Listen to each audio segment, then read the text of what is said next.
What's up everybody, and thank you for joining me for another video. My name is Whack4863, but you can call me Whack. In today's video, I'm going to dive into the leveling system for Cyberpunk 2077. There's a lot of mis or bad information out there in the guides for leveling your character in Cyberpunk 2077. And I've been watching some guides, I've been looking at comments on YouTube from you guys that are saying, hey, this isn't working for me, what the heck is going on? And I'm gonna slay a couple of myths in this video as well, and hopefully by the end of this video you're gonna understand what's going on in your gameplay.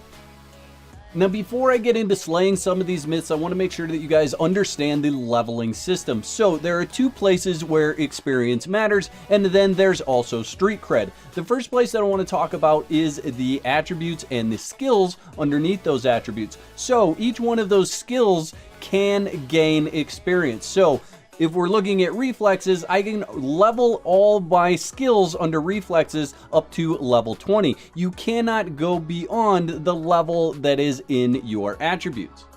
And level 20 is the max level for any of the attributes, and additionally all of the skills. The other place that you gain experience is your character experience, and I'm level 27 for this video. I do the entire video at level 27. I simply reload a checkpoint in order to be able to show you guys the difference between all these different things. The other leveling system is street cred. This isn't really experience points, it's a little bit different, and you're gonna level that up super fast. It's really easy to level up your street cred. It's not as easy to level up your experience. The other thing that I want you to understand is that experience and street cred both scale based on your level and based on the enemy faction. Additionally, the bounty level or location on the map also scales the experience that you're going to gain from some of these enemies. And I'll give you an example of that real quick. So we're in Pacifica. The animals in Pacifica are 3-star bounty for me. Now, when I kill one of the animals in Pacifica, it gives me a different amount of experience than if I kill one in, say, City Center. So as you can see from the screen, I get a total of 23 experience points from killing that animal. However, if we jump over to City Center and we scan this animal, it has 4 stars. And I'm going to show you my stats real quick. That way you can see how much experience I get. And I'll tell you, it's 28 experience for killing this particular enemy. So you can see 117 is what I have there. And if I run up and just chop her head off there, I'll open my stats back up and you can see what I got. So 145. So for that kill, I got 28 experience. So for me at level 27, the best thing that I can go out and farm is going to be the Valentinos, the 6th Street Gang, the animals, or the scavs. All of those give in between 19 and 20 experience per kill at my level. Now, I think that explains the leveling system enough that you're going to be able to follow along with the rest of the video. So let's get into some myth busting.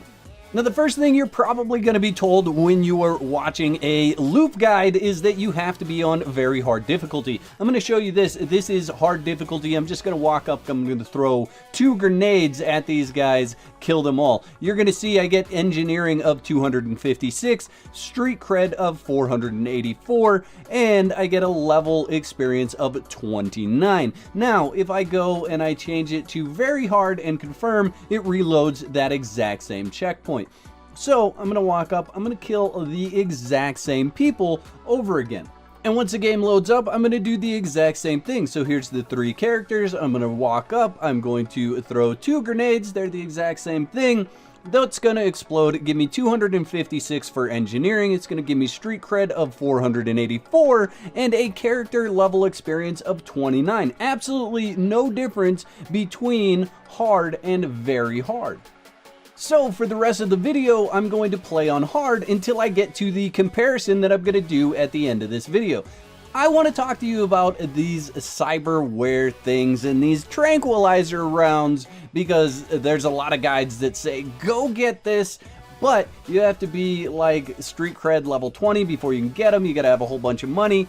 And that's all good and fine if you have that money and you want to go do that. However, I'm going to show you something that is really not good for you in the leveling with these. So I had 7,194 experience for my blades. And what I'm actually going to show you is that using this arm launcher does not give you experience points towards your attributes. So remember, I had 7,194 experience in my blades when I started killing these guys. Now, when I get back over here, I'm going to show you that yes, I got double the street cred, yes, I got double the character level experience, but I got absolutely 0 experience towards my blades. It's still at 7,194. We'll go in there twice. Doesn't matter, it doesn't change.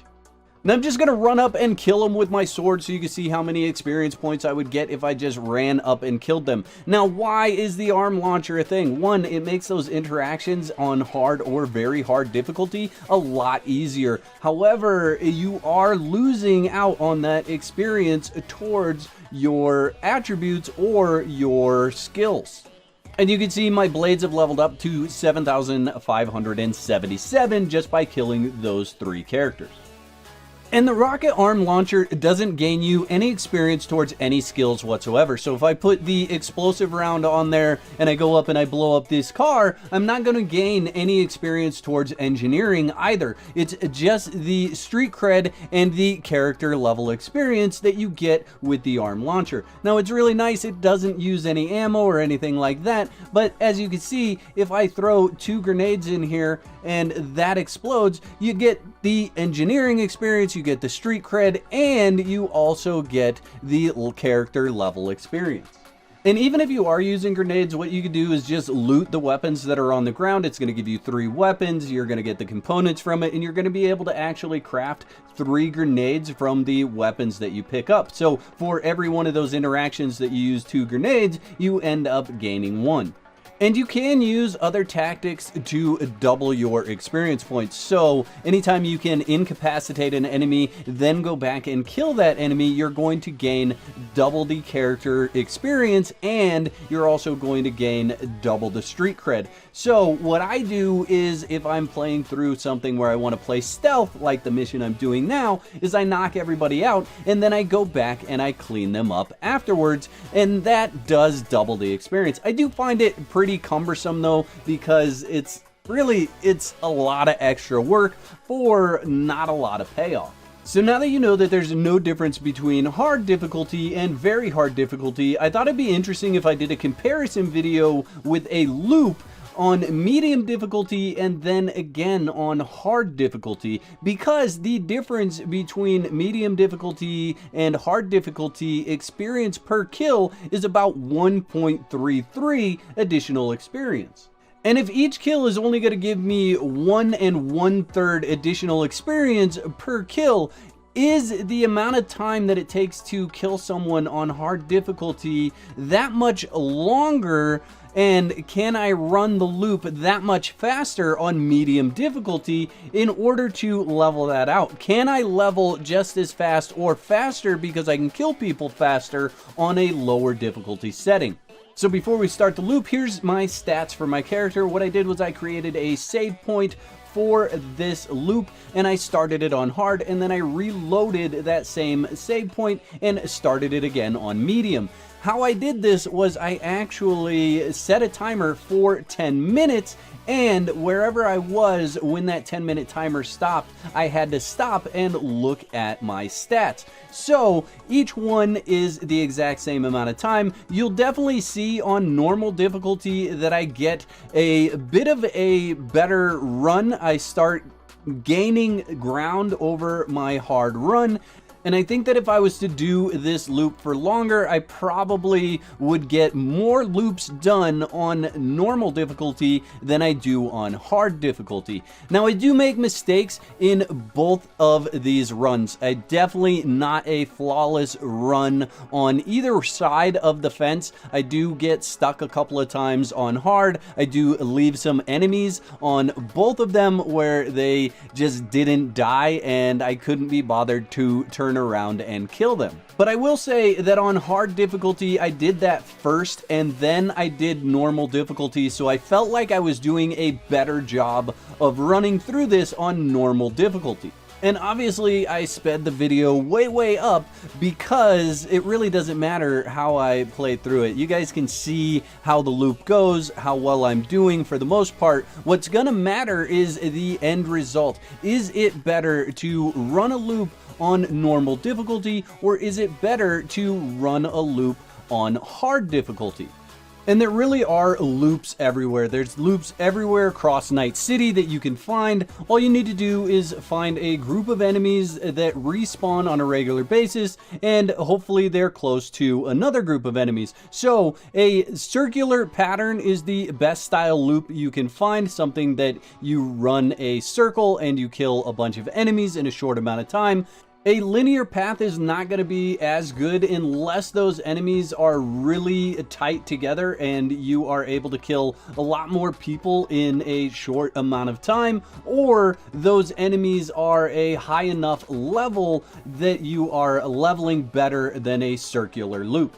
Now, running a loop is always going to increase your street cred faster than it does your character level. So if you want to keep those things a little bit closer together, what you can actually do is the assault interactions across the map. Now, the assault interactions are the ones that look like a baseball bat, and if you do those, there's a case at the end of each one, and that case is going to give you character experience when you open it. Additionally, you're going to find some really good items in those cases. I actually found a pair of legendary mantis blades in one, and I'm going to post a video about that later on this week.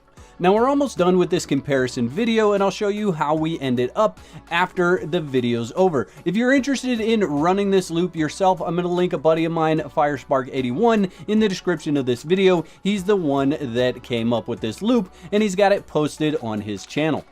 So let's look at how we did. We're going to start with hard for the character levels. We are level 28 with 609 experience, and we maxed out our street cred at level 50. Now let's look at where we ended up with the normal run. We have 136 experience at level 28, so the same level, but 473 experience points less. We did also max out our street cred at level 50. If we look at the engineering level, we are level 5 with 1698 on the hard run. The normal run for engineering came in with 417 less experience points, totaling in 1281. Now this is going to blow your mind, and I double checked these stats, but for the hard run we ended up with 6,190 experience points for blades. When we look at the medium run, we actually ended up with 7,594 experience points for blades.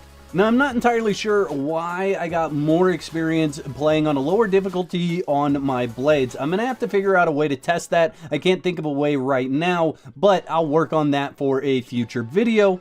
Otherwise, I think it's obvious that running a loop on hard difficulty is better for your character than running it on medium, as long as you're not dying a lot. If you're dying a lot and having issues running those loops and saving on a regular basis, all those things, you may want to lower your difficulty for a while and then boost it back up after you get some more character levels or experience.